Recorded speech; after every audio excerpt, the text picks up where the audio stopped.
Thank you, Dr. Spear. Bob and Barb, would you like to come up? In 2011, actually 6 years ago from this week, CMS held their annual quality meeting where all of their contracted agencies working on quality initiatives, all of the quality improvement networks, the QIOs, they all come together once a year. In 2011, that morning, the lights went down, hundreds, maybe thousands of people in the audience in Baltimore. And on the stage, which was then lit up, were Bob and Barb Malizzo. They opened a conference week that brought patient safety and medical errors in hospitals to the forefront with the need to focus on patient engagement and making care safer than it had been. I've had the honor of knowing these two people since then and talking with them many times, and I hope you know what I mean when I say, I wish I hadn't met you. But it's an honor to know you and work with you, and I'm very happy that you two now will get to say that you know Bob and Barb Malizzo. So listen to their story and talk with them tonight. Thank you. I'm used to standing, so let my wife sit. First of all, I'd like to thank you for inviting us here. It's first trip to Virginia. We covered a lot of states, but we never made it to Virginia. And what I've seen so far, I like. But we're here because of two things. Patient and family engagement and transparency. And you'll understand why it's so important to us. And I'd like to start out by telling you a little bit about us first, and then I'll get into our story and to why we do what we do now. I'm a retired police officer, former mayor of my city, and I had a medical staffing company for 20 years. I worked in correctional facilities and hospitals. I staffed from physicians to medical secretaries. I'm retired now. My wife is a retired dental assistant. So we've kind of been around healthcare for a long time. And our story really started, we really didn't know how important healthcare was until our story about our daughter that started in 2007. She was our oldest child. She was diagnosed with a polycystic liver. So we didn't have surgeons in Indiana that specialized in livers. So we brought her to Northwestern. And the surgeon in Northwestern said, you know, this is pretty simple. We'll do a liver section, and she'll be okay. So they did the liver section, and she was okay for about a year. Then she started experiencing some difficulties again.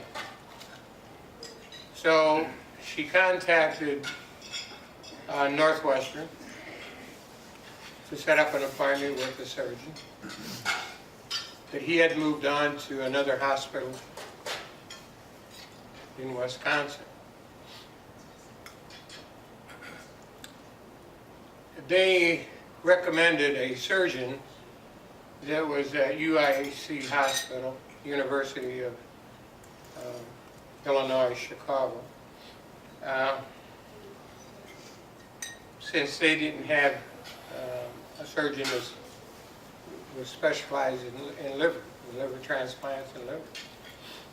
So she called and made an appointment, but unfortunately the surgeon was out of the country. So we saw his associate. The associate examined her and said, "Your bile duct is blocked." He said, "I'm going to do a temporary fix until the surgeon returns to the country, and then he'll take care of you." He said, "It's a pretty simple procedure. We're going to kind of bypass it, and the bypass tube, and get the flow going again." So he did the procedure and everything went well. Took about 15-20 minutes. Took her home.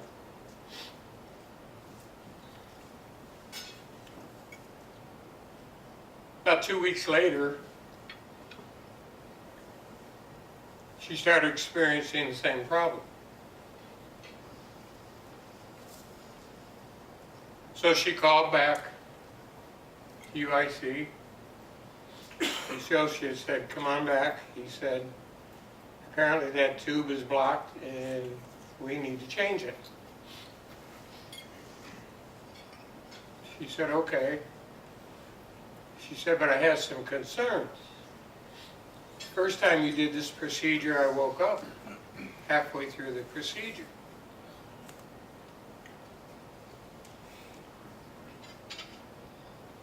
And I was frightened."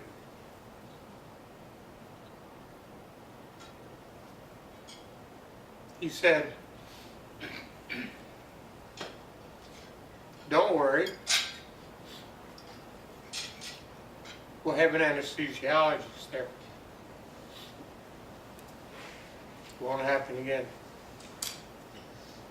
He said, "Okay."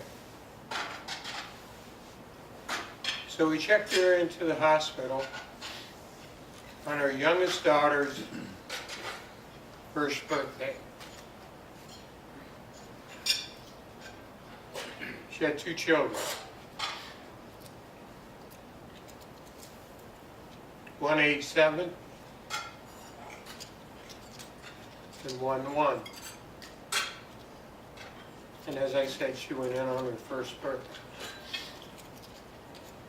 Surgery was scheduled for in the morning, which didn't happen. About 4 o'clock in the afternoon, he said, "We're going to take you down and do the procedure." I said, "Fine." So my son-in-law, my wife, and I, we all went down with her, and we were in a waiting area, and an intern approached us.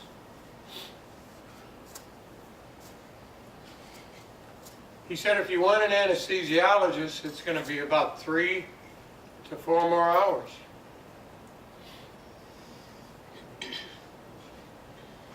"Don't worry.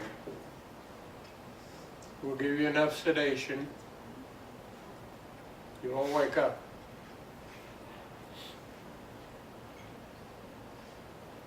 We didn't know how true those words would be. So they brought her in. We sat in the waiting room. An hour had passed.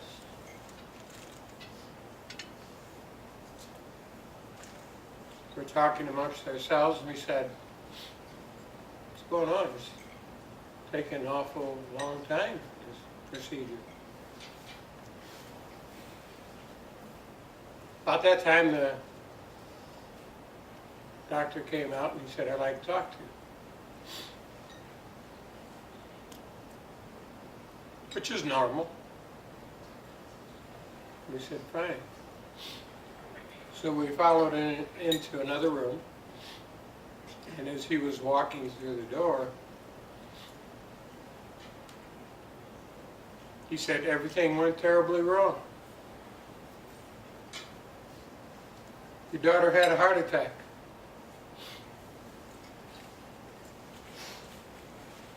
And we're trying to bring her back. I said, what do you mean, a heart attack? My daughter has never had a heart problem. What do you mean you're trying to bring her back?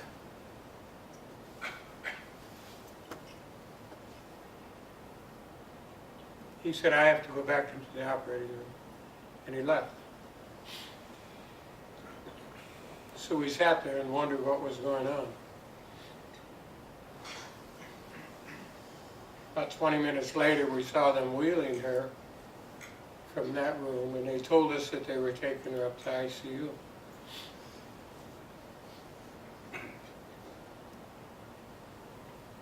So we went up to ICU. And we waited about an hour. Finally, they came and got us, and they said, you can see your daughter now. We walked into the room, she was on life support.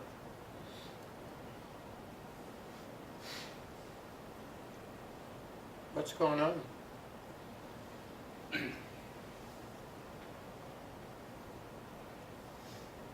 They said 24 to 48 hours. She should come out of it.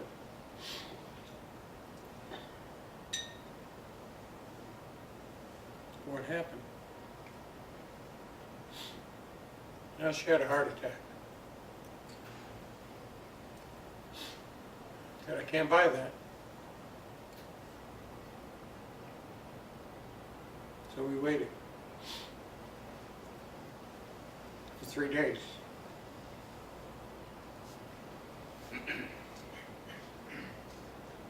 About that time, Dr. Tim McDonald approached us. He said, I'd like to talk to you. I said, okay. So we all went in the room, son-in-law, my wife, my youngest daughter, myself. We sat down, Dr. McDonald said, I think there was some errors committed.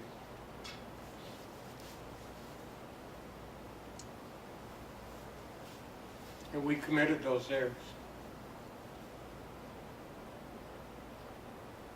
And I'm sorry.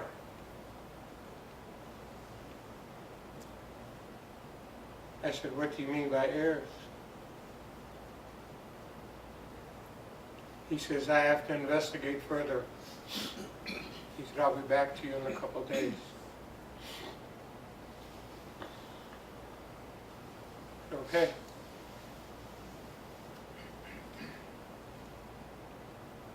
A couple days later, we met with him again.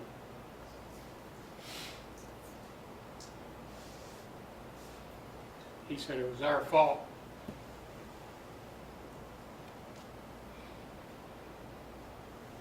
Your daughter's there, and your wife's there because of numerous mistakes that we made.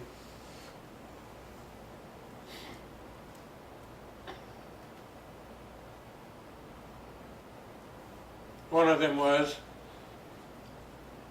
she had a saturation level of less than 50% for about 8 minutes.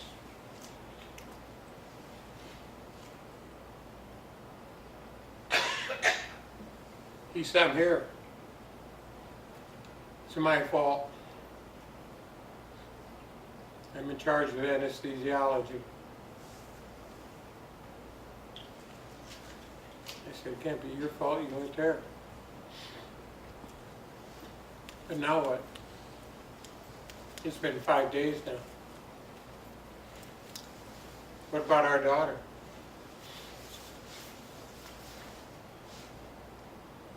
So they ran numerous tests on her.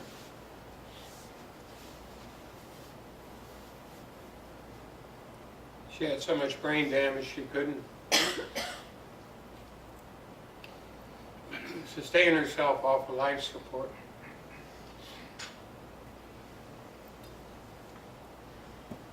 So on the 9th day,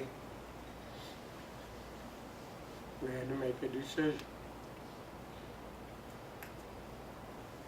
that no parent would ever want to face.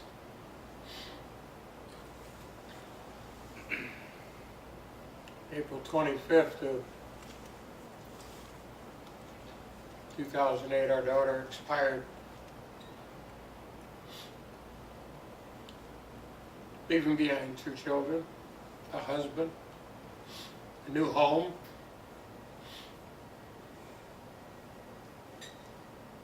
So we met with Dr. McDonald again. He said, we're going to be here for you.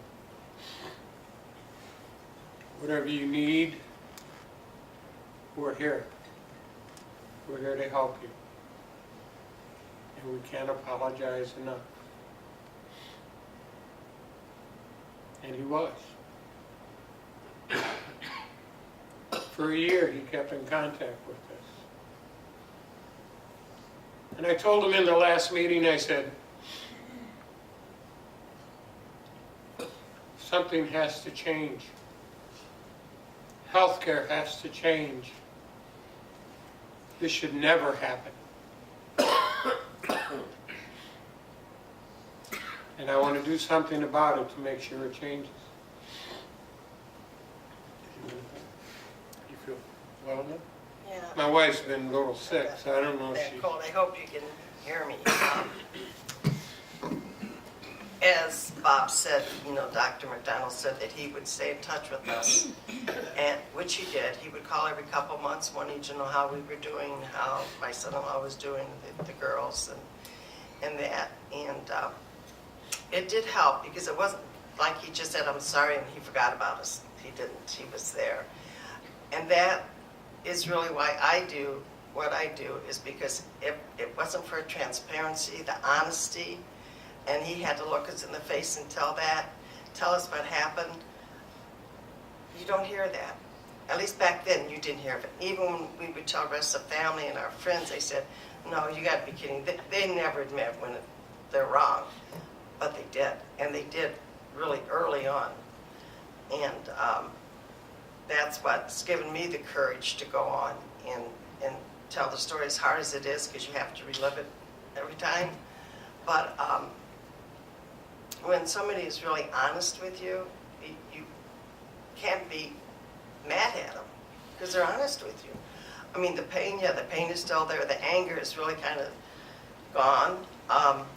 And that's, I think, another reason Bob and I chose to do this, is because when you have that much anger, it takes so much energy to stay mad, that we decided we don't want to waste that energy. We wanted to try to do something positive with it. And with the help of Dr. McDonald, he kind of got us involved in going around to different hospitals and organizations and CMS. And we've told the story and how important family engagement is. And we can see the difference of how many hospitals are coming on board with that. They're really putting patients on boards. So we settled several boards. And because the patient or the family member does have a lot to say. They're seeing it at a totally different direction than what the medical person does. So that's why it's so important to me. My wife usually addresses it. There's a lot of first you have to go through when a tragedy happens like that. You have to go through birthdays and holidays and anniversaries. Michelle's favorite was Christmas. So Dr. McDonald gave us that time. You got to give the patients that time to accept what has happened. Because the first year is an adjustment year, especially when you have a son-in-law and 2 grandchildren. It's a big adjustment. Your life changes in seconds You have to redefine your life, where you're going to go from here. Michelle worked in the business with me for 7 years. She ran the business. She was a graduate of Purdue University. She was a branch manager at a bank. Very smart, very loving, very giving person. She talked to us every day, 3 to 4 times a day. And when this happened, the phone went silent.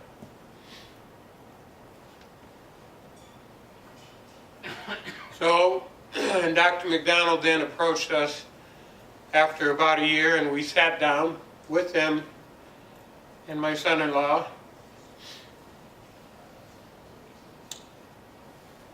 And there was a financial settlement. We came to a resolution within 2 hours of sitting down, because obviously we were concerned about our grandchildren. Our son-in-law with a 1-year-old baby.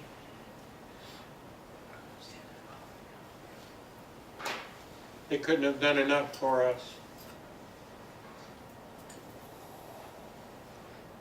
So then Dr. McDonald asked us, he said, you said you wanted to get involved.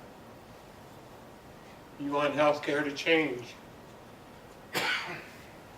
I'd like you and Barbara to sit on our safety review board as patient advocates. And on the safety review board, we reviewed cases that happened at UIC.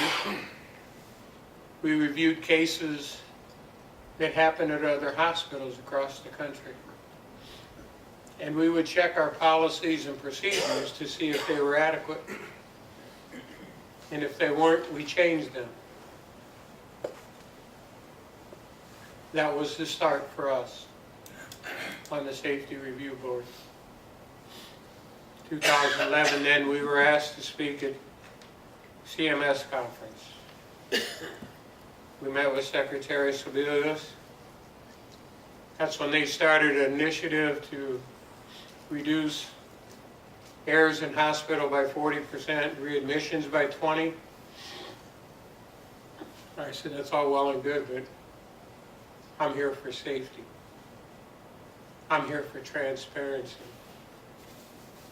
I'm here for patient and family engagement. Because if they didn't sit down and talk with us and tell us the truth, we wouldn't be here. So Secretary Sebelius said, we will address all those issues. And we'd like your help.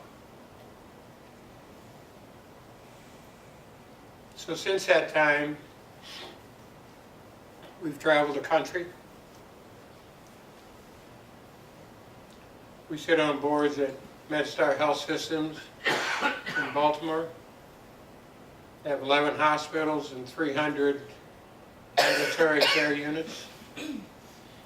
University of Kentucky, of course UIC, Loyola, just a number across the United States.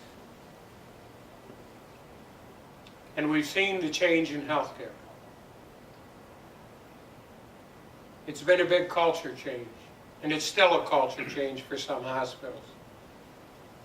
But we're seeing the change. We reduced deaths across the United States by 125,000 per year. 250,000 people a year were dying in hospitals due to medical errors. And there's only 5,000 hospitals in the United States. That's an enormous number of people dying. 4 million medical errors were committed at one time in hospitals. We're down to 2 million. We're heading in the right direction. We're not there. Our biggest obstacle has been, and probably still will be for a while, liability. Everybody's concerned. Defend, deny. That was the norm. Well, I'm here to tell you the norm is changing. We spoke to a liability carrier, the largest one in the state of California. I forgot their name. Beta Health. They insure hospitals and physicians. We spoke to them about 3 years ago. And we told them the importance of transparency. We told them how transparency can save everyone money, but more importantly, for the patients, for their healing after an event has occurred.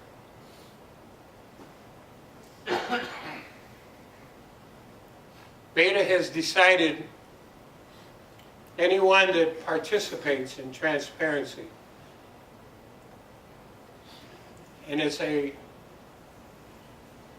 something that we started many years ago. It's called 7 Pillars, and Deb's familiar with it. We changed the name to Condor. Communication and optimum resolution. If any of their clients agree to participate in Condor, they give them a 10% reduction in premiums the first year and more thereafter if they reduce their exposure. Last week we were at MedStar because we sit on their board. They have reported in the last 4 years they've saved $40 million in premiums exposure. UIC, since they've participated, $78 million in exposure they saved.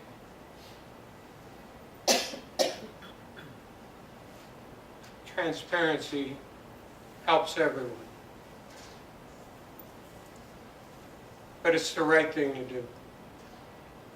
Most of all, it's the right thing to do. We're going to continue our journey as long as we can. We're kind of old people now. But it doesn't matter. Until it changes nationwide, we will continue. And we need your help on this journey.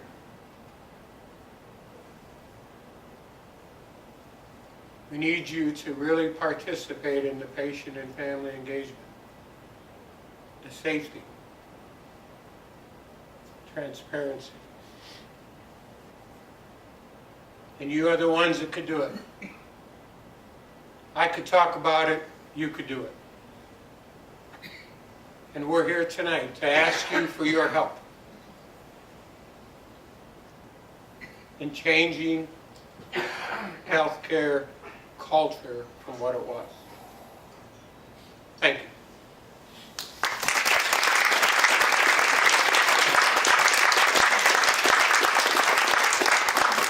Anyone have any questions? We'd be glad to answer any questions.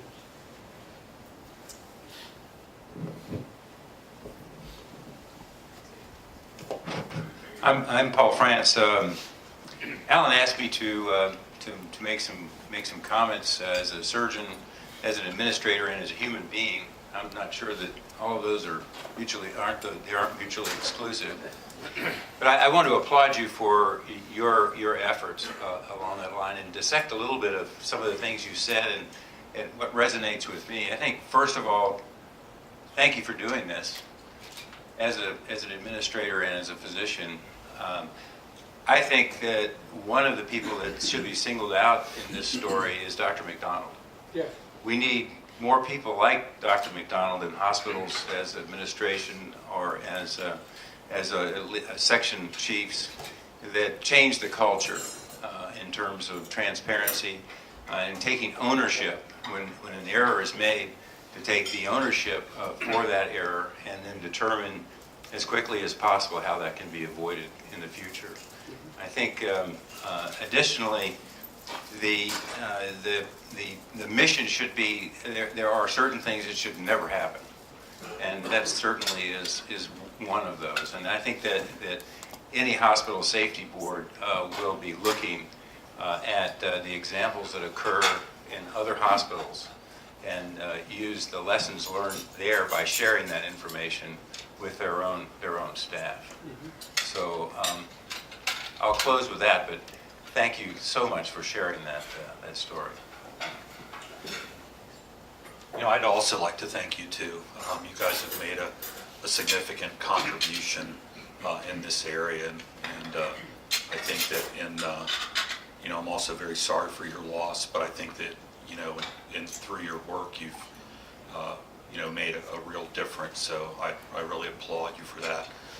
I also have a variety of viewpoints. While I was at Duke, I was actually the Associate Chief Patient Safety Officer for the system, but I'm also a medical director of a CVICU.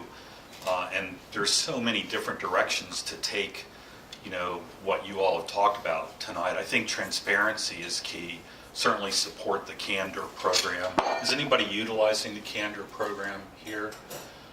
Candor is available through, you can look at the ARC website. Dave Mayer at MedStar and Rick Boothman at University of Michigan were leaders in developing Candor. It is about identifying Candor events, which are these types of events. It's about disclosure to the family about what's occurred. It's about an RCA type process where you look into the root causes of what has occurred, and then its resolution.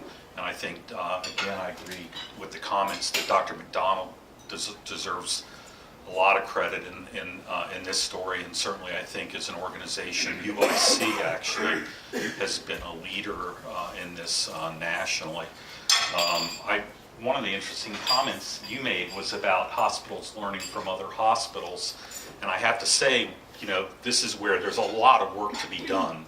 You know, if there's an aviation incident, that goes to a database that's run by NASA, and it is disseminated to every airline that flies those types of planes, and we don't do that in healthcare, and it does go to this liability issue, and that's a real problem for us. Even within the same system, in the same system at different hospitals, things can occur, and it's not even disseminated in the system or in your own hospital. I think you would potentially admit that even in your own hospital, when something occurs and then you do an RCA, you come up with some solutions. You don't even disseminate it to the entire hospital. So, you know, I appreciate the fact that you've mentioned that progress has occurred, but there's a lot more that needs to be done.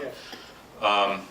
You know, I did want to touch on patient-family engagement also, because that's what Alan had mentioned, and I think probably everybody in this room is maybe hopefully on the journey towards patient and family engagement. And like I said, I've had a variety of different levels within health systems, and so sort of have different viewpoints. But speaking sort of, again, I think UIC with you all and such did a great job, because I know you've participated on at the board level with these hospitals. And I think that that's one of the things that needs to occur. So, you know, at your organization, do you have strong leadership support for real patient and family engagement? You know, I have to say, when I was at Duke, it was Dr. Zhao who really drove this, but it takes resources and it takes commitment. And it's, and one of the things I would say is don't be sort of fooled by the myth of patient and family engagement.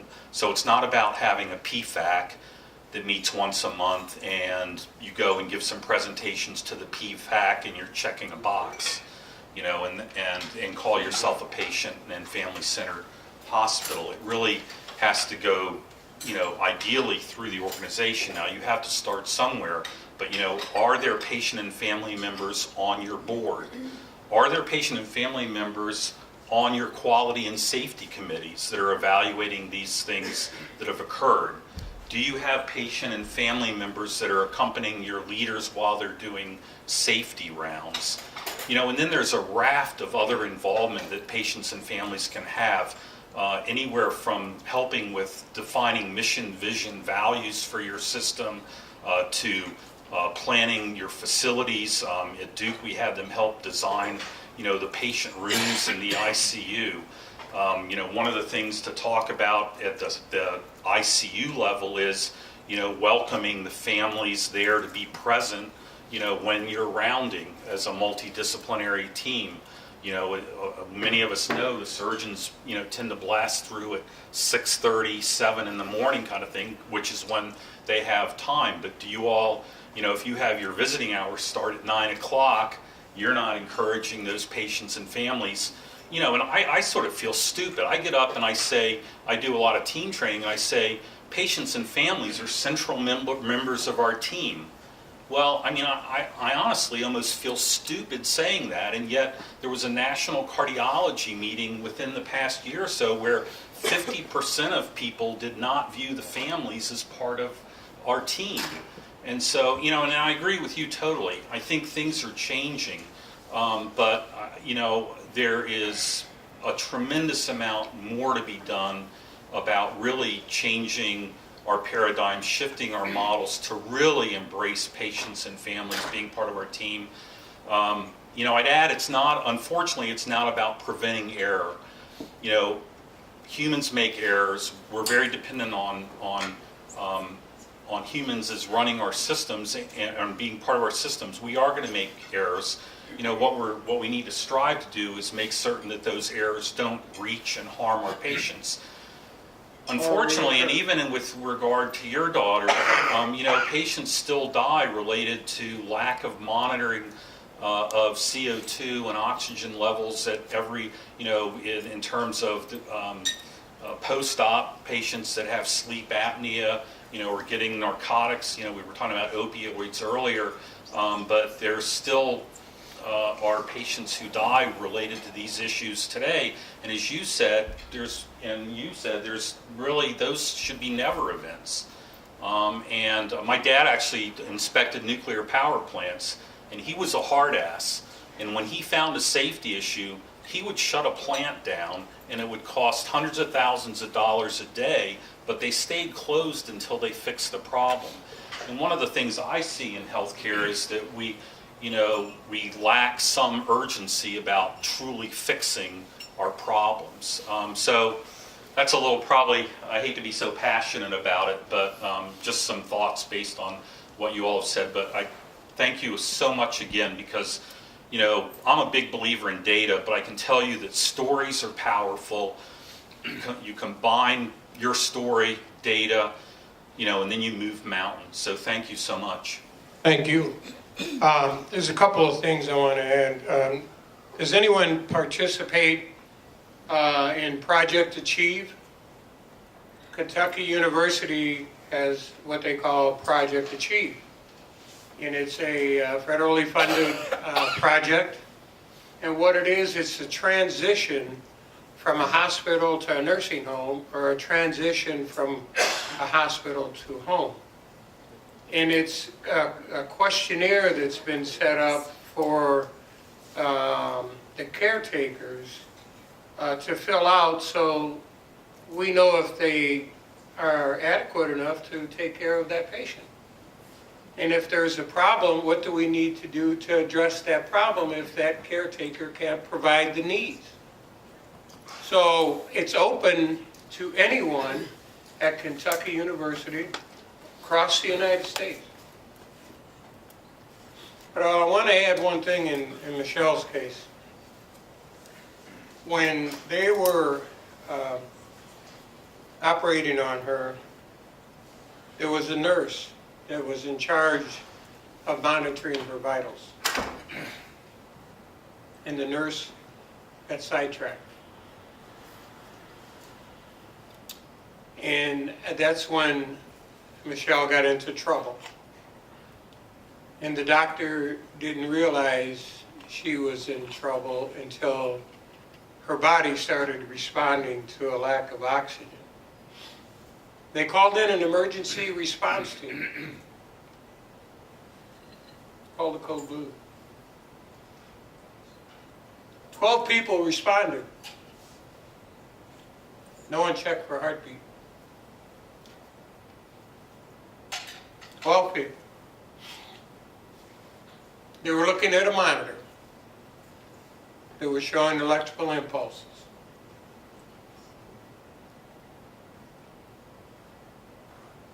As I said then and I say now, we have to get back to basics. If they would have caught in time that she was not breathing and did CPR on Michelle, she may be here today. But no one did. And one of the biggest problems I see is that we're always in too big of a hurry.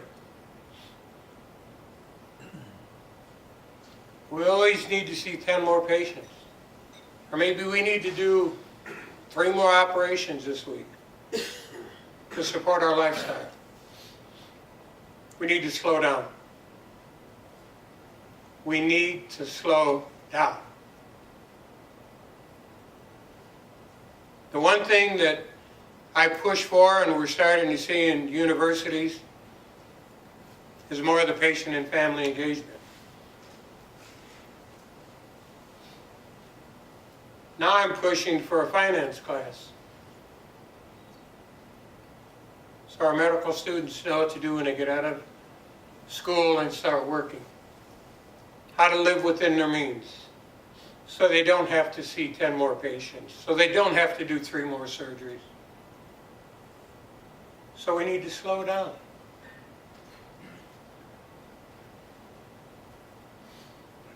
Unfortunately, the doctor that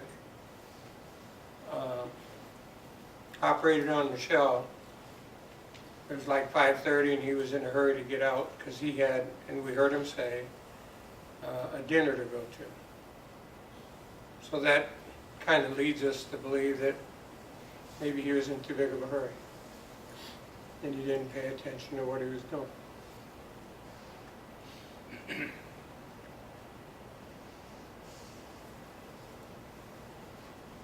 I know it's a lot. We're asking a lot from people. We're asking them to change their culture. We're asking them to change their operation in their office. But you know, we're all going to be patients there someday. What kind of health care do you want? Careless? Transparent? Concerning? We're all going to be there.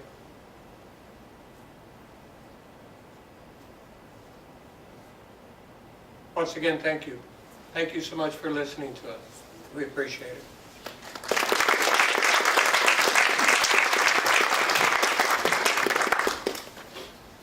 Bob and Barb, on behalf of the VCSQI, thank you for this, sharing this pain with us.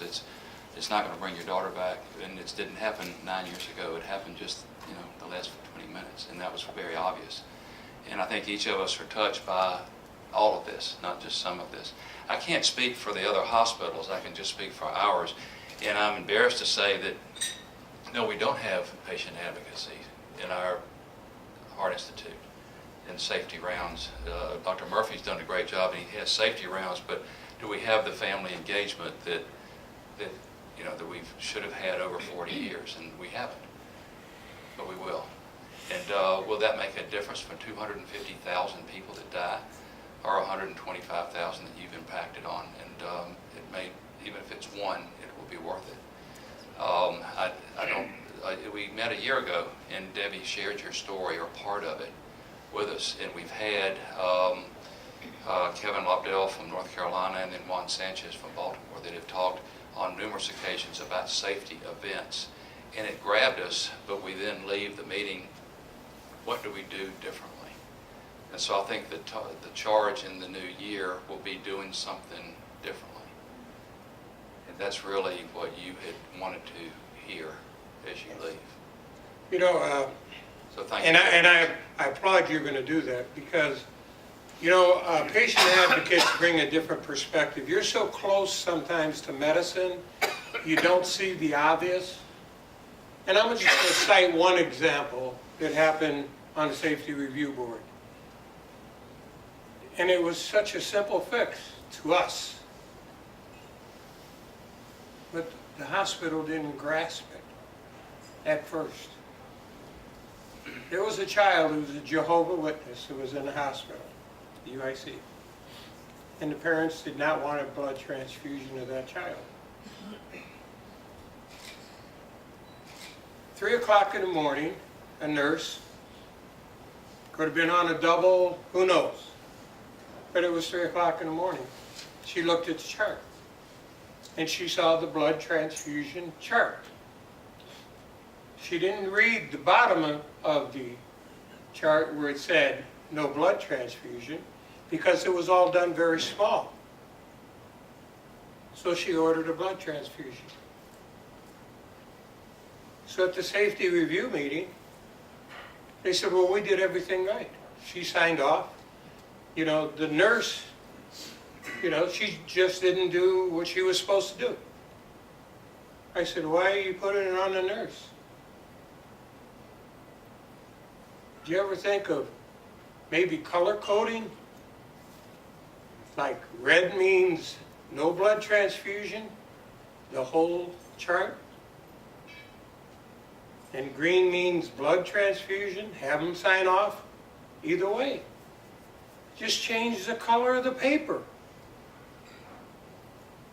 Yeah. To us, that's a simple fix. They didn't realize that, and we have 40 people at these meetings. And we go from CEOs on down. Charge nurses, directors. And nobody saw that it was a simple fix. And I think that's what patient advocates bring. Dr. McDonald says, well, you're the, what do they call it? You're the conscience of the community. I said, no, that's not what we are. I said, we're laymen coming here bringing you a different perspective. That's all we are. So sometimes it is so simple you don't see it, where a patient advocate sometimes sees it. And that's how they really help you. They see the simple things you need to do to fix the problems. Okay, Deb? Bob, I wanted to ask you and Barb, when you were asked to sit on the Patient Safety Review Board at UIC, this was the first time you were going to be part of a group like that. What helped you? I mean, what can clinicians do and hospitals do to, for lack of a better word, orient patient advocates and really make you feel like your perspective is important and wanted? What worked for you? Well, I think what worked for us is we had our meetings once a month. We would go in like 45 minutes early, and then we would sit down with Dr. McDonald, and he would tell us what case we were going to hear. You know, we never knew the names. We knew whether it was male or female age, and that was about it, which was fine. And he would go over and kind of tell us what it was all about. So when we went into the meeting, since we're not medical people, know all the terms, well, at least we had some kind of an idea of what, you know, we were going to hear. And I think what made it work for us is because everybody in that room we could ask them anything, and we weren't embarrassed to ask it, like we didn't understand it. They made us feel like we were so important at those meetings that we were free to ask anything we wanted to ask. And I know Dr. McDonald used to say, you know, when they would find out someone, you know, we had another engagement or something, we couldn't make the meeting, he said, half the people would come when they knew you guys weren't going to be there. So that really makes you feel good. It makes you feel like you are, you know, contributing something, and that's what we wanted to do. And we had the ability to really kind of challenge things. And it was accepted when we would challenge something. We had a physician there, and we were talking about medical errors and stuff. And this physician kind of blew it off at, well, you know, medical errors are going to happen. I looked at him, I said, how dare you? How dare you think medical errors are acceptable? They're not acceptable. How could you say that? Everybody in the room wanted to clap because he was a little arrogant anyway. But we had that ability to, you know what? I'm not one of those guys who's going to keep my mouth shut. You put me on this board, you want to hear the truth, I'm going to tell you what I feel is the truth. Just like at a CMS conference, when we had the breakouts, and part of the breakouts that we were sitting on was culture change. And we had this board member from a hospital in Ohio. And there's 10 people, and Barb and I. And we sat down at the table. And he says, I don't believe in culture change. Oh, you don't? Why? We tried it at our hospital. We instituted all these changes. He said, in a matter of a month, everybody was back doing the same thing. I said, yeah. You know what the problem is? He said, no. I said, you're the problem. You're the board member, and you don't make sure that what you institute is done. That's what patient advocates could bring to you. We don't have anybody to answer to, so we could say what we feel. And as you said, it starts at the top. You have to have cooperation at the top for this to work. And some of you are in a position you could demand that from your CEOs, that they cooperate with you. You need to have people come to work that aren't afraid to admit or tell you about incidents that happen at the hospital. That aren't afraid, that try and hide stuff. That you don't want them to hide stuff. You want them to tell you about it. So you could fix it then. A janitor could give you advice and help you fix a problem. Anyone in that hospital can. But it does start at the top. No question. Deb, if I could tag on a little bit in terms of, you know, we were pretty well developed in terms of how many people here have PFACs? So some, which is great. But to the point about preparing people, we actually had an onboarding process. So we actually interviewed people. We actually had a PFAC coordinator, and I was at Duke for a while, and I can tell you, I only made one request of the chancellor at Duke my entire time there, and the request was that he fund the PFAC coordinator for an additional year, because I thought it was that important to the health system. And we found our patient and families to be invaluable in many ways, for some of the reasons I think that you've just shown why that works. But you know, having someone, the right person, ours was a young woman who'd been through 2 lung transplants and such, but having that key person that can sort of shepherd people through, give them, you know, do when you onboard people, you got to get ID badges. You've got to talk to them about HIPAA, and that person can also, as you're starting their program, can accompany them to some of the committee meetings so that it's a smooth transition. Because, and then I'm a big Cotter fan, so I think you need the leadership commitment. You need to have a plan. You need to have structure and processes, and but I do think a Cotter type thing works real well, and it does take some resources, so that's where the leader comes in as well. And then I think having the right people, and having people like Bob and Barb that you can find within your own hospitals and such, I think is another important element, is getting the right people. So just a few thoughts. How many people know what PFAX is? See, a lot of people don't even know what PFAX is. Patient and Family Advisory Councils, so, That's all it is. Another acronym. right? You got me. Thank you. How many of you have a PFAC for your group practice? Not the hospital where you work, but have you two seen group practices with No, we patient have not. family? No, just because it's not been your circle of Right. focus. Yeah. Yet. You might now be there. Any other questions? No, I have a comment. Oh. Hear me? No, why is it that we can only create change through pain?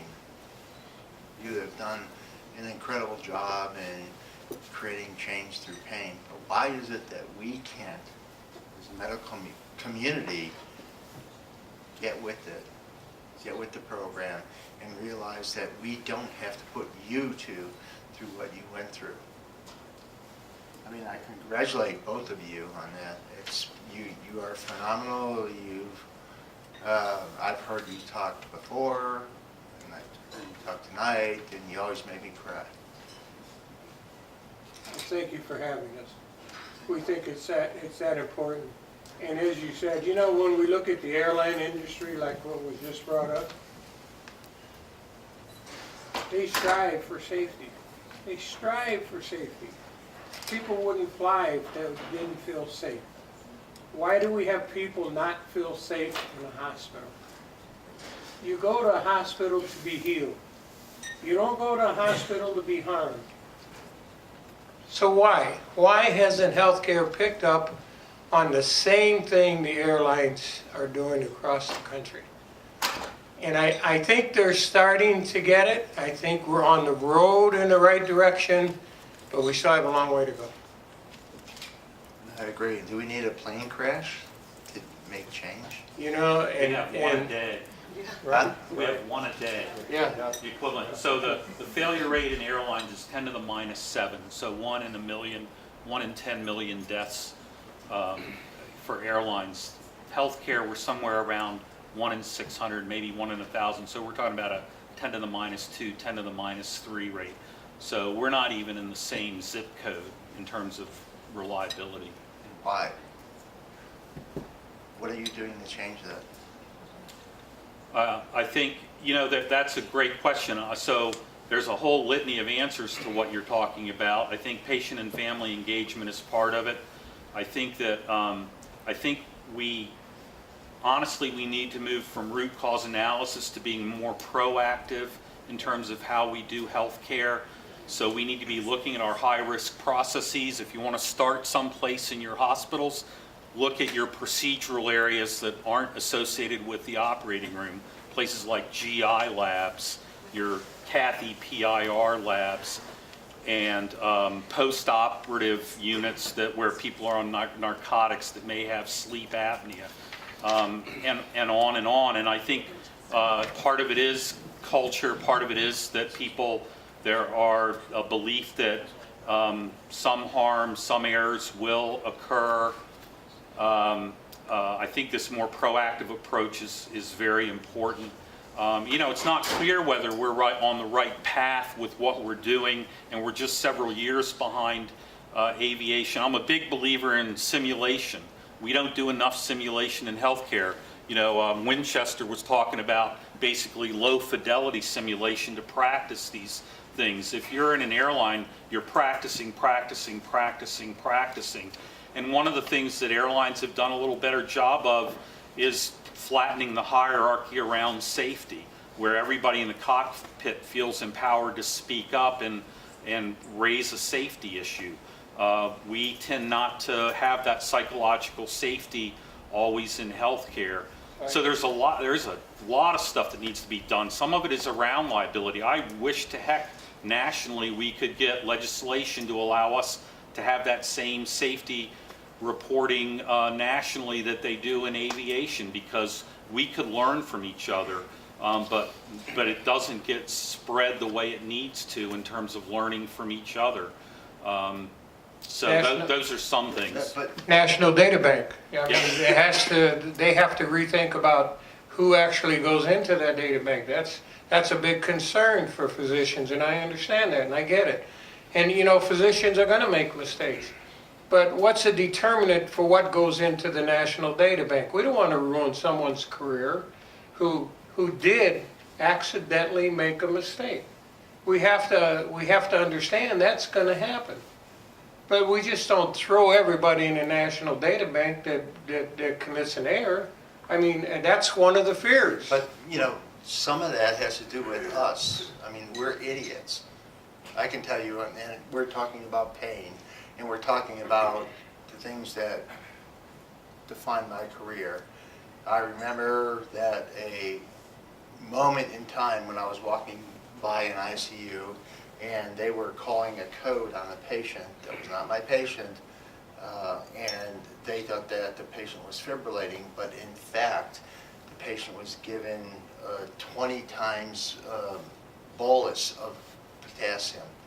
And I worked for 5 or 6 hours to try and save that patient's life, and she didn't survive. And I had to go to the family, sit down with them and said, I'm sorry, but a mistake happened. The nurse took a bottle of potassium that looked just like this bottle over here and gave 20 times the normal dose. And your mother died as a result of it. That was painful. Sure.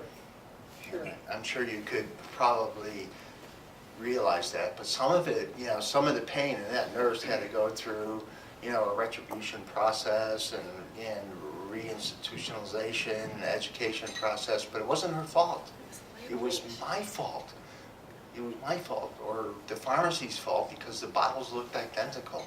Well, which is a manufacturing issue. That's And so, true. you know, That's again, another in a issue. lot of these things, there's not just one thing, but from the time you write an order till the patient receives it, there are somewhere between 50 and 100 steps, believe it or not, even with electronic records. And when you look at error rates, it's, you know, there's an error rate for each step. And so when you look at overall, it gets larger. The error rate for simple math with self-checking is somewhere around 1%. The administrator of the hospital called me immediately and said, I hope you didn't tell the patient's family this. And I said, are you kidding me? I already have told them this. And I would suggest you just come with your checkbook and with your apologies, because you did not create the process for safety, for patient safety in this situation. Jewel? I just would like to share a story, my story with you guys. Many times when I'm flying, I usually try to talk to people, and in one particular flight, I was sitting next to a pilot. At the same time, I was reading a book by a surgeon from Johns Hopkins. I don't know how many of them you read the book, Unaccountable. And at one point, I could not read the book anymore, and I closed the book, and I said something not nice. And this guy next to me said, what's wrong? And I told him, and we started talking about safety. And he told me that that was a Virgin America flight and a Virgin America pilot, and every single flight recording goes back to the headquarters, go to the simulator, rerun the tape, and see if there was any error or some kind of unusual conditions. weather equipment pilot. And if it was a pilot error or miscommunication or something, they call back the pilot, show them, and ask them, why did you do that? And I said, so how can you force the people to do that? I'm sorry there's many surgeons here, because I was talking about the surgeons. You guys are the pilot in the operating room. I said, you know why? Because if that plane goes down, I go down well. So our skin is in the game. And suddenly I recognized, answering your question, why we don't do that without pain. I think we have to feel the pain, and we have to create some situation where this kind of repeated measures and seeing what the society or what the team have done cannot be repeated again. Because Yeah, but you look on the wall behind you. The wall. There are mirrors.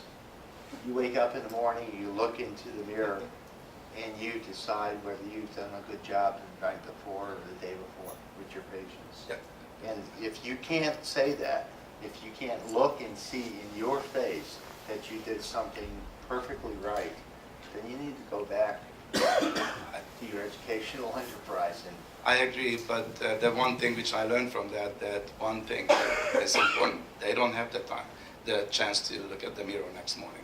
They're all dead. And another thing is about the airline industry. Any kind of error is made it to the headlines because there's so many people dies in one single event. This is happening in different places one by one. And that's also a factor in the communication channel. Anyway, I just wanted to share this story. Debbie, yes. Thank you. I think too, we have to go back to how healthcare professionals, clinicians are educated. And it really hasn't been until, I don't know, maybe the last 10 years, and I still don't think it's 100%, where nurses and physicians and pharmacists are taught that even though you do what you're taught, things can still go wrong. You know, we're not taught that failure can happen. You do this and the patient will get better. You perform this operation and everything's okay. We're not taught the paradigm that engineers are taught, that failure mode effects analysis, that's what you did at Winchester. You were proactive, as you suggested we need to be. You can't just do root cause analysis. You need to do those to find what did go wrong, and Dr. McDonald did that in Michelle's case to find out what went wrong and fixed it with national implications for the solution through ASA, right? Yep. But we have to think differently too, with what could go wrong with this patient, with this procedure, and where's the safety net to prevent it? And that's not how we've been taught. How many med school curriculums have patient safety tools and None. No, it's about 50% now. Is it It's now? coming up towards Yeah, it's 40, Well, 50%. when I was trained, it was none. Correct. right, so it is changing. The other intro, anybody heard of Safety 2? So there's Safety 1 and Safety 2. Safety 1 is the retrospective kind of look at things and looking at what's gone wrong. There's another newer field in safety that is actually looking at the many times that things go right, and which is another part of looking at safety. And so for those of you all that are interested, I encourage you to at least to look into Safety 2 as well, because it's amazing that 99% of the time plus things go well, and we also need to understand how things go well. Oftentimes the humans are sort of blamed in safety work, and one of the things that's underappreciated is that there's always a human at the sharp point of the spear, a nurse, a physician, an advanced practice provider, and they do an amazing job of preventing the patient from being harmed. And again, we want to decrease errors as much as possible, but at the end of the day, we need to have systems and processes in place that help prevent the errors that do occur from actually causing harm to the patients. And so that all sounds wonderful, but the message I would say to all of you is when you wake up in the morning and you look in the mirror and you see yourself, are you seeing the person that's going to be a patient advocate, and you're going to do the best you can from quality, and you're going to do the best you can from a patient safety perspective. If you don't see that image in that mirror, you need a new career. Yeah, that's right. You know, I think, but I honestly, you know, hopefully people are familiar with just culture. You know, I believe that the vast, vast, vast majority of people in healthcare show up to work to do the very good work every day. I agree. And, you know, in just culture, people familiar with just culture? Another thing people should be familiar with. I mean, there's three ways of, there's errors, and the correct response to those is simple, dumbed down stuff, but the simple thing there is to console the person. Then there's at-risk behavior. Think speeding. How many people in here go 10 miles over the speed limit? That's at-risk Never. behavior. 20? No, never speed, okay. Well, no, I go at the speed limit. Good for you. You're about the only one in the room, I'm guessing. And so, you know, but the response there is coaching. But if somebody keeps doing at-risk behavior, then you move into the same as for punitive things like driving drunk, in which case there should be penalties and punishment and that kind of thing. So it's a, you know, just culture, I think, Or should... does that also include operating when you're exhausted? If you've been up all night, if Alan Spear's been up all night and he's operating the next morning? So, That has and the effect of having drunk or six-pack. you've led training programs, correct? Right. So when your trainees were exhausted after Never. they were up all night, they never had to go operate, Nope, ever? disallowed. I'm glad to hear that. Yeah. You know, but I do think that surgeons and their teams, you know, and I can think of transplants, et cetera, where, you know, I have canceled cases because I was up all night and I didn't feel like I would be at my best, you know, but, you know, and I sort of would encourage that kind of behavior, but people do go to the operating room and such when they're not necessarily at the top of their game. And it's underappreciated, you know, and in training now, there are restrictions which are getting relaxed some now within the last year or so. But, you know, at least when I was at Duke, the attendings, the junior attendings had no protection, you know, from a rules basis of not working when they were tired. Yeah, so, well, I'll let Alan jump in on this one here, but for me, if I was up all night operating, doing a dissection or something like that, I would go to my patient who was scheduled for an elective operation, and I would say, I've been up all night, and I know that this is very impactful. Your family came in from out of town, but I don't feel confident, you know, to do this operation, or I don't feel like I'm at my top of my game. What would you like me to do? And 100% of the time, they'd shake my hand and say, thank you. Done it, and I've done it too, and you're to be congratulated for that. Let me tackle one other little concept for people, because I like it. It's called PINK.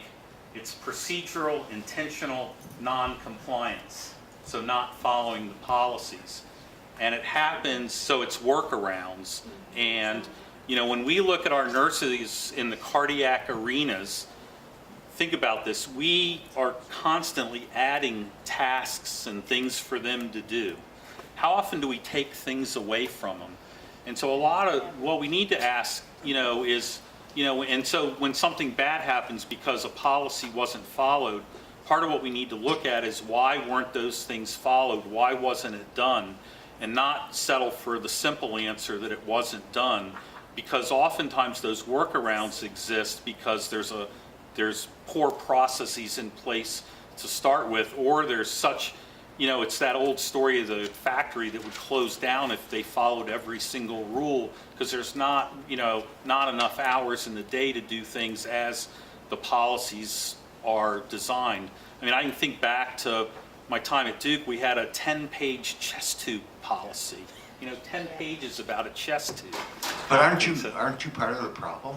Not the Absolutely. solution? Yes, Because you as an administrator are pushing your physicians to work more. Well, remember, I'm a heart surgeon, I too. want you, you're talking to me, I want you to produce more RVUs. And I'm talking to you, and I'm saying I am exhausted, I can't do the RVUs, and I don't want Michelle, the next Michelle, to die under my care. Tell me, why do you do that? You know, but the reality is Michelle didn't just die because, unfortunately, you know, so, you know, what I try to do is set up systems and processes such that it's, you know, that we're not asking that nurse that was looking after her, that situation should have been totally focused on that. And the fact that whatever she was distracted with was possibly due to the fact that we were expecting her to do It was the surgeon and it was the other anesthesiologist. things. Don't blame it on the nurse. Don't blame it on the dog. It was my fault and the anesthesiologist's fault. Every member in every single, we can't think that we can't believe that we're gonna attain perfection.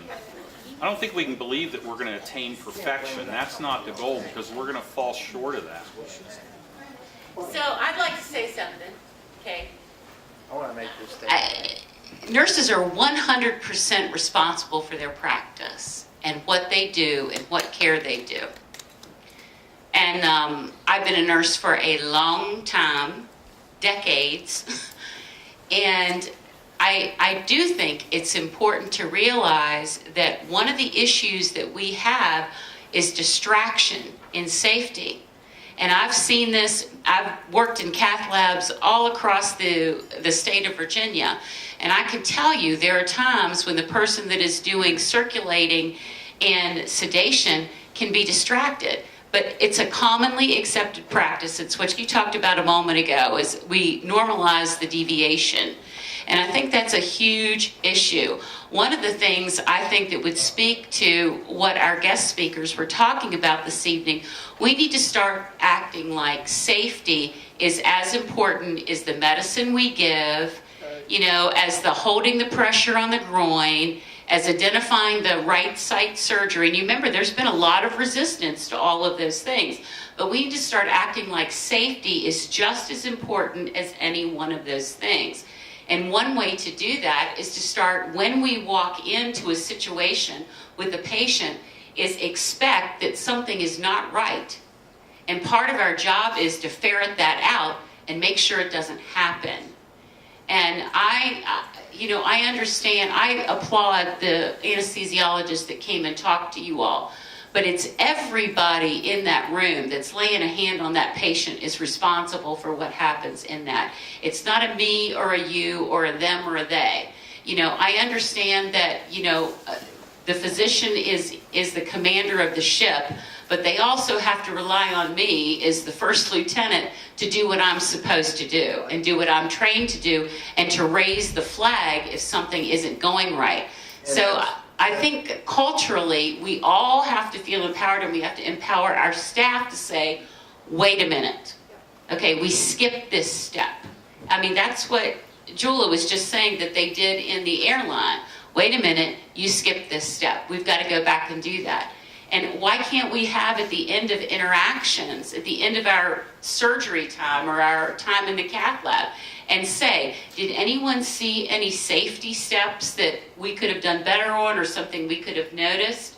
And I think that's what's going to change. Everybody has to be responsible that touches the patient to make sure that their practice is following the process and the policy. And Bob and Barb, I think that your daughter would be alive if there was a team approach to her care. Absolutely. Yeah, absolutely. Absolutely. Just So exactly you know what, you just said. I want to build on, I love nurses. Believe me, I had a staffing company, one time I had 100 nurses that worked for me. So I love nurses. And I think where we failed in the past, where we're starting to pick up a little bit on the future, the physicians need to listen to the nurse. The nurse is with that patient 8 hours a day, 5 days a week. They know that patient better than anyone. And the physicians, some physicians, not all, some physicians think they're above the nurse and they don't want to pay attention to the nurse. This is a team thing. This is a team effort. The doctor, the nurses, the janitors, it's a team thing. So we And the need to start families. listening to the nurses. And the families. And the nurse-patient ratio has to be such a nurse could do her job right. And that's the biggest problem. One of the big problems. So I'll tell a story if I can. I'll personalize this. You guys want to say something? I'm listening. So I finished my cardiac training, and my wife tells me, you need to figure out what you want. Like, are you going to get like a special instrument or a special book that somebody has written about cardiac surgery and things like that? And I said, I really don't know. I really don't know. It took me 5 years, and I finally found the thing that I wanted. It was the Armoire of Florence Nightingale. I found it in France, and I negotiated for 5 years to buy that.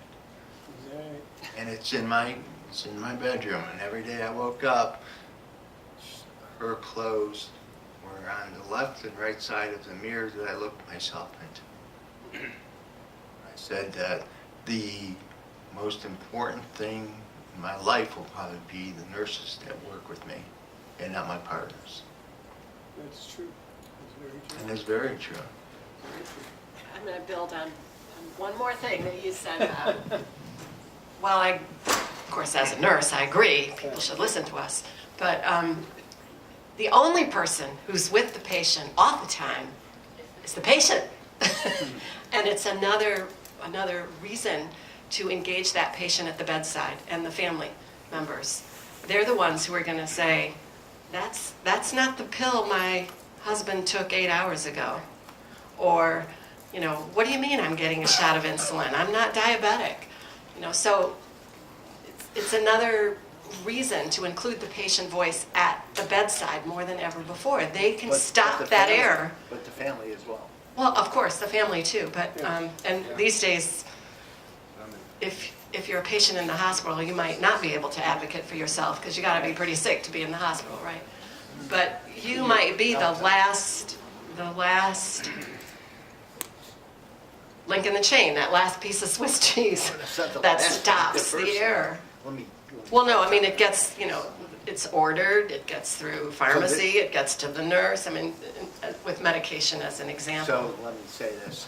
So this is about patient and family engagement. So I had my spine reconstructed. I had spinal stenosis. I was at Mass General, and I was in the post-operative unit, and my daughter comes there, and she goes like, "Dad, how you doing?" And I said, "I'm doing great. I'm catching stars and I'm putting them in my pocket." And my daughter immediately pressed the button and says, "Take them off the narcotics." Well, I know a lot about hospitals because I'm a heart patient. I had open heart surgery about 30 years ago. So I've been in and out of hospitals. Probably I shouldn't even be around here today, 30 years after open heart surgery. But fortunately, God's been good to me, and I'm here. And then being in the business, being in and out of hospitals, I saw the way the hospitals used to operate. And I saw the way nurses were treated in hospitals years ago. And I see that changing now. And to me, it's very gratifying. It helps us heal because we see all these changes now. And, I attribute a lot of it to Michelle. Michelle paid the ultimate price for this word to really get out and say, look, healthcare has to change. We need to be safer, in healthcare. And we need to be transparent. We need to work with the families. And that's what's gratifying to us, that we are seeing these changes more and more every day. But we still have hospitals that refuse to cooperate, unfortunately. And one of our hospitals that's 2 minutes from where I live is one of them that kind of almost refuses to change. We both had an incident at the hospital. The hospital asked us to sit as a patient advisory council. We said, fine. So we were on it 2 years, and she went in with a broken arm, and it's a long story, and then I went in, And I unplugged the heart monitor for 20 minutes and nobody responded at the hospital. That's how bad it was at this hospital.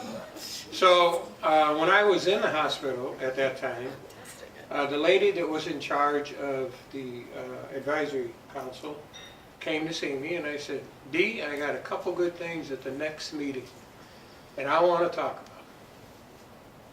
I said, I told her the story of Barbara and I told her the story of myself. We received a letter 2 weeks later thanking us for being on the council. They were going in a different direction. And we were off the council. You were off the council? We were off. We were off. You know, I heard a couple little Twitters, but how many people actually have a process in place to check, like, what happens when somebody goes off on a monitor or has a lethal arrhythmia? We can't co-opt the whole conversation Sure. here at this table. Actually, I want to hear from other people. He's been waiting for like 30 minutes. Oh, my God. I did not want to interrupt because this is such a good discussion. Before, though, I pose a question, I don't know what to say to the Malizzos. I can't imagine. I'd like to think I would, but I don't know that I would have the generosity of spirit to take a tragedy and turn it into such a powerful movement. You know, I can't imagine how many other parents and husbands you've saved from the same pain just by doing what you did. So I just kind of wanted to say that for starters. We've taken some steps at our hospital, but when I'm listening to a lot of this good data, a lot of these good ideas, I'm thinking there's probably a lot more we could do. Thanks. From a process standpoint, are there good toolkits? Are there programs to kind of kickstart this at your hospital? Again, I think we've done it. You know, we've rewritten our timeout procedures in the cath lab. I do the patient safety lecture every year. But I'm listening to all this discussion. I'm thinking there's probably a bit more we could do. And I bet you we may not have to reinvent the wheel. There may be good processes and good sort of toolkits that we can use going forward. So For which thing? just Transparency, I'd recommend Candor on the ARC website. Honestly, I challenge everybody in this room to look at Candor. You know, MedStar's been very involved. Rick Boothman, Dave Mayer at MedStar. If you're looking more for patient-family engagement, there are a ton of resources out there about that. The Institute for Patient and Family Centered Care is one of them. I guess it's ipfcc.org, I think, has some very good stuff out there about patient and family engagement, just as a starter. those are two good things to check out. I guess the third question or third part of this is to sort of apply the checklist-driven, safety-driven approach. You know, are there good tools to use, say, to make sure some of these mistakes don't occur? So I would defer to you, Debbie. She's really an expert in patient-family engagement. Can you tell us Well, about there are- the tools? Maybe we can get that information out to all of the centers. Yeah, Because we're not gonna be able we could to probably share articulate it right now, but Debbie's like... Yeah, there definitely are tools for how to conduct a good a root cause analysis, for what failure mode effects analysis is. There's also a slew of material focused on how to find patient and family members for your committees, how to form a patient and family advisory council, how to recruit patient and family members and interview them to assure that they're going to bring the kind of value to your hospital or organization that you want. You don't want a group of patients who are just all glowingly happy about your place. You want a balance of people who have had a bad experience, but it's resolved. You know, you don't want someone in the middle of a lawsuit with you or still in a grievance situation, which is probably why Dr. McDonald waited to invite you to join a committee. I think he's a good resource and for he's everything that he needs. Tim McDonald, he's your Dr. Tim McDonald, we can give you his number.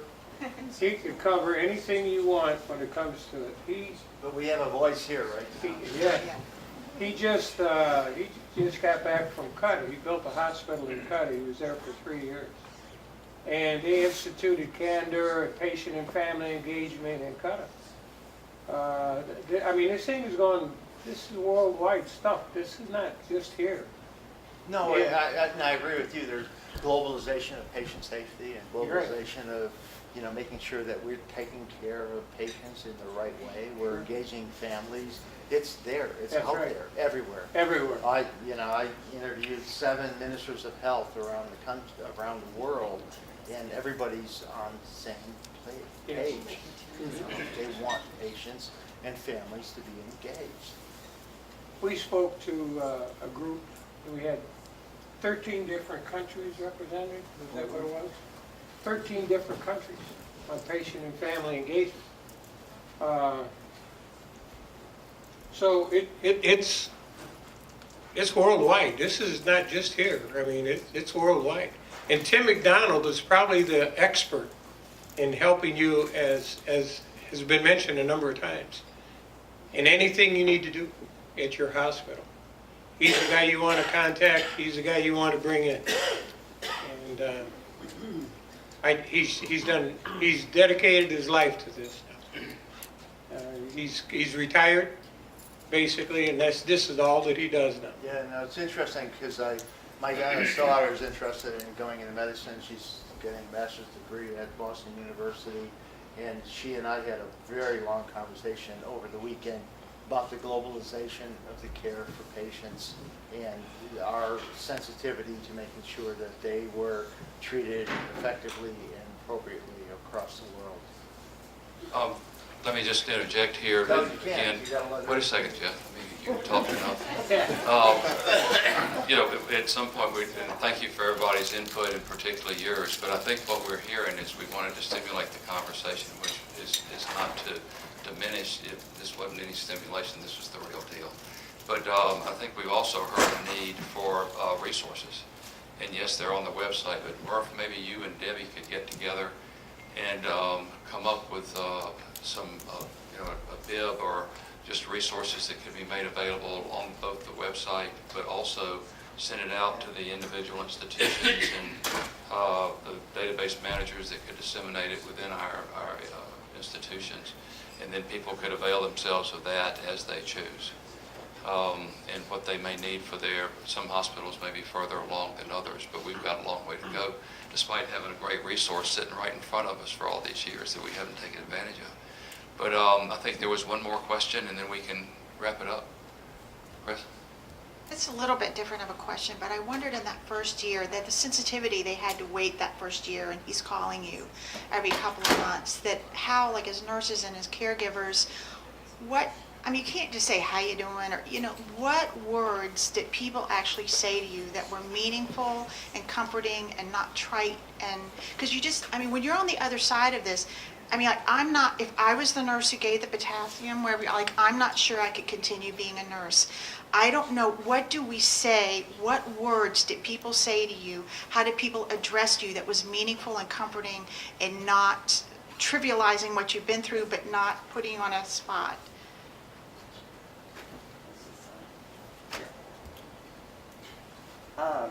I think mainly was the fact they always wanted to know if there's anything they could do for us. Even if we just wanted to sit and talk or what. It was just the fact that they were there. And as Bob mentioned, that first year, we weren't ready to do anything because it was hard. My son-in-law and my 2 grandkids lived with us the first 5 months because he could not go back home. And you have to get through all that before you would ever be able to contribute anything. But it's just knowing that people cared and they were always there. You'd always ask about the family and the girls and stuff. How's everyone doing? Is there anything we could do? Do you feel like talking, or do you want us to call back, or things of that nature. Just comforting calls. It's to know that they're there if we need them. And I think that's what kind of really helped us get through, like I said, the first year. And I think, I'll take that. And I think as a provider, if something like that happens, it's dramatic. It's traumatic. If I was caring for your daughter and she died under my care, it would be devastating. And I would do everything I could to understand internally for myself what I could do for you. And there's no physician who goes out there and becomes, trained in their specialties and is arrogant and irresponsible. We try to do the best we can, and sometimes bad things happen. And it would be devastating. It's absolutely devastating to me. That's part of this too, care for the provider, for the provider as well.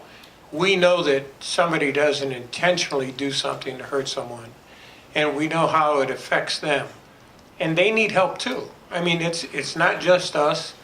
That provider needs help too sometimes. And we have to recognize that, and we have to set something up in the system that takes care of the providers as well. Because that's a real psychological blow to someone in that field. Yeah, that's psychological support. Yeah.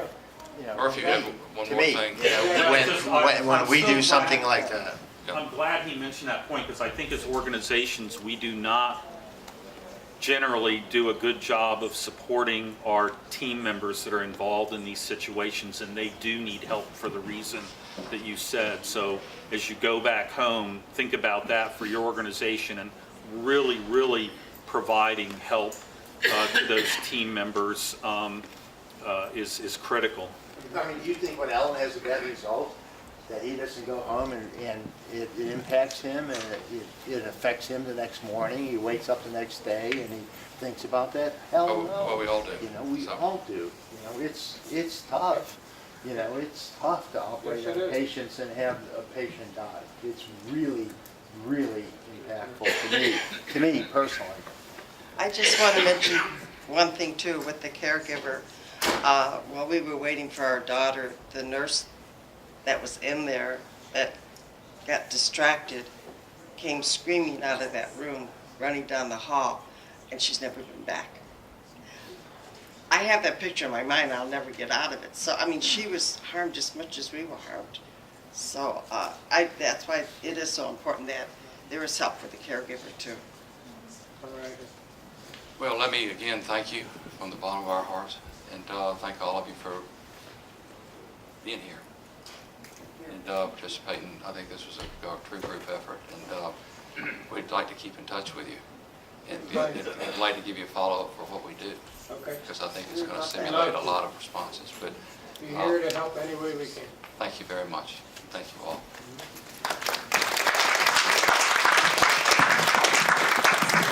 Are we dismissed? Yes. Are we dismissed?